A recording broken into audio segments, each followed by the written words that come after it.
ग्रॅव्हिटेशनचा concept अगदी सोप्या पद्धतीने मी तुम्हाला सांगणार आहे आणि त्याच्या नोट्स पण तुम्हाला लगेच देणार आहे.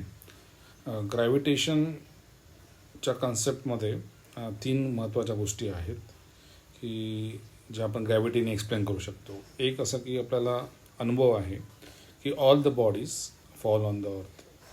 वरती ॲपल असेल, ती न्यूटनची फेमस गोष्ट आहे की न्यूटन झाडाखाली बसला होता आणि त्याला ॲपल खाली पडताना दिसलं आणि त्याच्यावरनं त्याला ग्रॅव्हिटेशनचे कन्सेप्ट मांडण्याचा मोह झाला. ही गोष्ट खरी आहे की खोटी आहे ते कोणालाच माहीत नाही, परंतु ती चर्चिली जाते की अशा पद्धतीने ग्रॅव्हिटेशनचा कन्सेप्ट न्यूटनच्या मनात आला. दुसरा जो भाग आहे की न्यूटन असेल किंवा त्याच्या अगोदर गॅलिलिओ पण असेल, ह्यांचे निरीक्षण फारच उत्तम होतं आणि पृथ्वी भोवती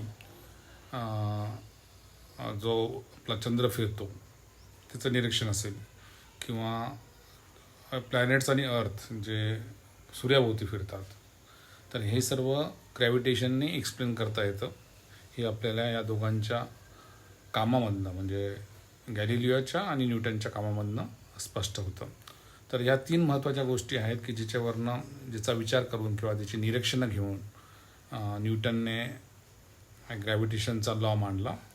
कुठल्या तीन गोष्टी? तर all bodies fall on the earth, number एक. All bodies fall on the earth. Number दोन, planets and earth revolve around the sun. म्हणजे सूर्याभोवती ते रिव्हॉल्व होतात, प्रदक्षिणा घालतात. आणि आपल्याला हे पण माहिती आहे की moon also revolves around the earth. तर all this can be explained by gravitation. And the gravitational force म्हणजे काय? तर तो एक युनिव्हर्सल फोर्स आहे.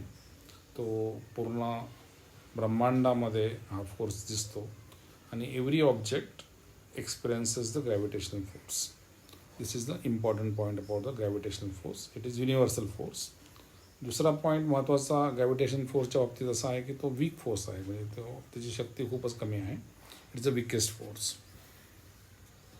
ग्रॅव्हिटेशनच्या फोर्सकडे येण्याच्या अगोदर आपल्याला महत्त्वाचं जे कॉन्ट्रीब्युशन आहे ते केपलरचं आहे, ज्यांनी प्लॅनेटरी मोशन म्हणजे जे ग्रह फिरतात त्याच्या मोशनच्या संदर्भात काही नियम आपल्याला दाखवून दिले आहेत. त्याला आपण लॉज ऑफ प्लॅनेटरी मोशन असं म्हणतो आणि त्याचा केपलरच्या नावाने ते लॉज आहेत. तर फर्स्ट लॉ म्हणजे पहिला लॉ कुठला आहे तर त्याला आपण लॉ ऑफ ऑर्बिट असं म्हणतो. आणि तो लॉ असं सांगतो की सर्व प्लॅनेट्स ते सूर्याभोवती फिरतात आणि ते फिरताना त्याचा जो ऑर्बिट आहे तो इलिप्स आहे.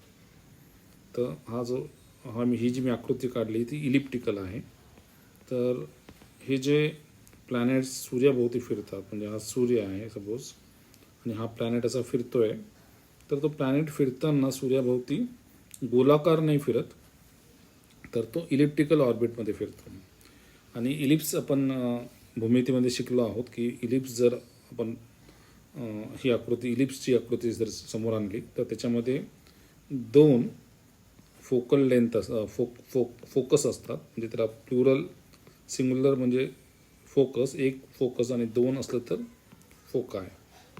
तर दोन फोकाय इलिप्सचे आहेत आणि त्या इलिप्सच्या एका फोकायवरती सूर्य जर धरला तर त्या पद्धतीने प्लॅनेट्स मूव्ह होतात. म्हणजे all planets move around the sun in an elliptical orbit such that सूर्य हा त्या इलिप्सच्या एका फोकायवरती असतो. ओके. तर हे महत्त्वाचं सूत्र फर्स्ट लॉ म्हणून आपण त्याला ओळखतो की लॉ ऑफ ऑर्बिट. दुसरा जो पॉईंट आहे जो केपलरने सांगितला, दुसरा लॉ, तर लॉ ऑफ इक्वल एरियाज असं म्हणतात. तर लॉ ऑफ इक्वल एरियाज काय सांगतो? तर लॉ ऑफ इक्वल एरियाज हे सांगतो की प्लॅनेट्स जे सूर्याच्या जवळ आहेत ते जेव्हा सूर्याच्या जवळ येतात तेव्हा ते फास्ट गतीने जातात आणि जेव्हा ते दूर वर असतात तेव्हा ते हळू गतीने जातात. हे आपण अगोदरच सांगितलं की प्लॅनेटचे इलिप्टिकल ऑर्बिटमध्ये जातात आणि सन हा त्या इलिप्सच्या फोकसवरती असतो. सन हा फोकसवरती असतो.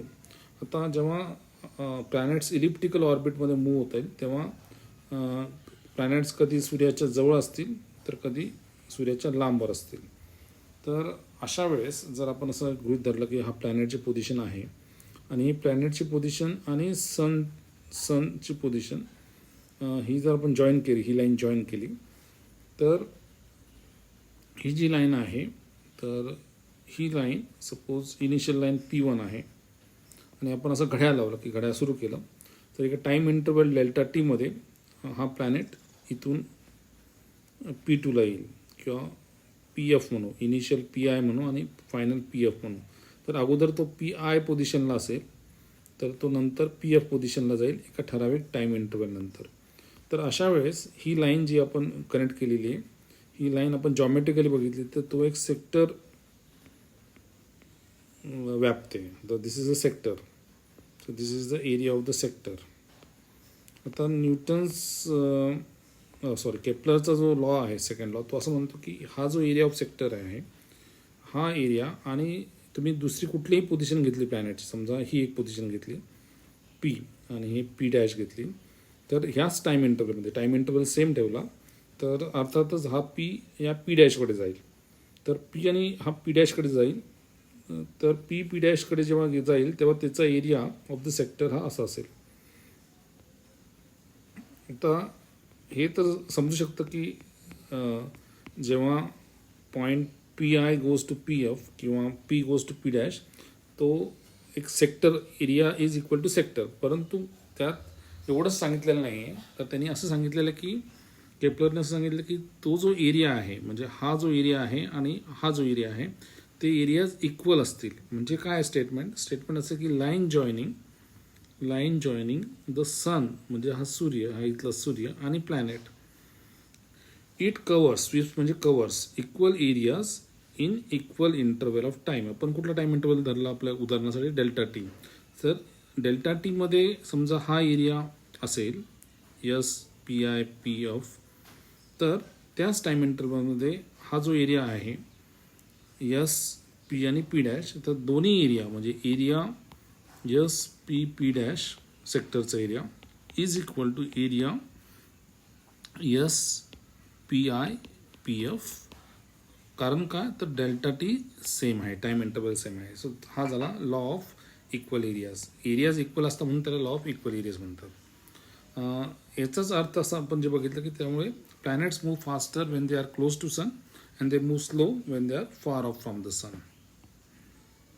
आणि तिसरा जो लॉ आपण बघितला तो केपलरचा लॉ आहे, that is law of periods. याच्यामध्ये सुद्धा अर्थातच इलिप्टिकल ऑर्बिट कन्सिडर करावं लागेल.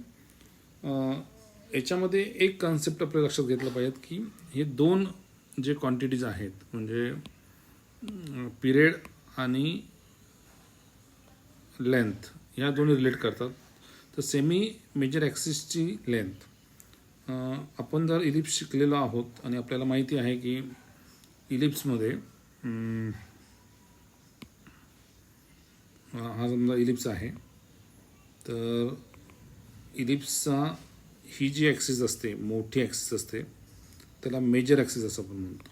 त्याला आपण मेजर ॲक्सिस असं म्हणतो आणि ही जी ॲक्सिस आहे तिला मायनर ॲक्सिस असं म्हणतो. तर मेजरचं निम्मे जर केली तर ती झाली सेमी मेजर ॲक्सिस. निम्मी केली म्हणजे सेमी मेजर ॲक्सिस. आणि मग आपल्याला दिसेल आकृतीमध्ये की त्याची मी लेंथ ही R गृहीत धरलेली आहे. आर अशी गृहीत धरलेली आहे त्याची लेंथ, सेमी मेजर ॲक्सिसची लेंथ.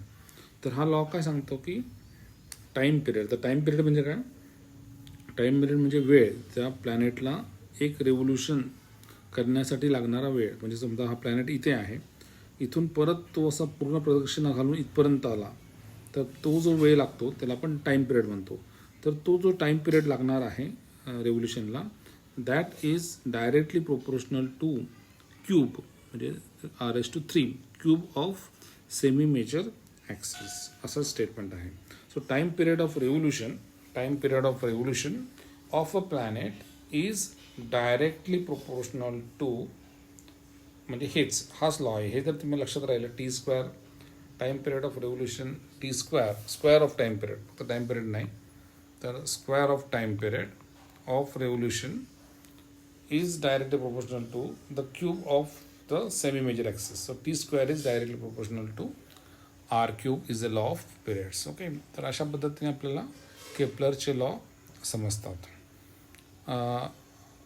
आपल्याला आता पुढच्या याच्यामध्ये हे जाण्याच्या अगोदर आपल्याला हे लक्षात घेतलं पाहिजेत की न्यूटनने ह्या प्लॅनेटरी मोशनचा जो अभ्यास केपलरने केला ते समजून घेतलं आणि त्याच्या मदतीने त्यांनी एक ते प्लॅनेटरी मोशन का होत आहे याचा विचार केला आणि त्याला अनुषंगाने त्यांनी एक लॉ मांडला, त्याला युनिव्हर्सल, त्याला लॉ ऑफ ग्रॅव्हिटेशन म्हणतात. आणि त्यांनी असं सांगितलं की हे जे प्लॅनेटरी मोशन केपलरने सांगितलेले आहे तर ते कशामुळे होत असतील, तर ते एका फोर्समुळे होत आहे आणि त्या फोर्सला त्यांनी युनिव्हर्सल फोर्स ऑफ ग्रॅव्हिटेशन असं नाव दिलं आहे. तर अशा पद्धतीने युनिव्हर्सल फोर्स ऑफ ग्रॅव्हिटेशनचा जो कन्सेप्ट आहे तो न्यूटनने आपल्या सर्व समोर मांडला. तर लॉ काय आहे तर तो आपण पुढच्या व्हिडिओमध्ये इमिजिएटली बघणार आहोत.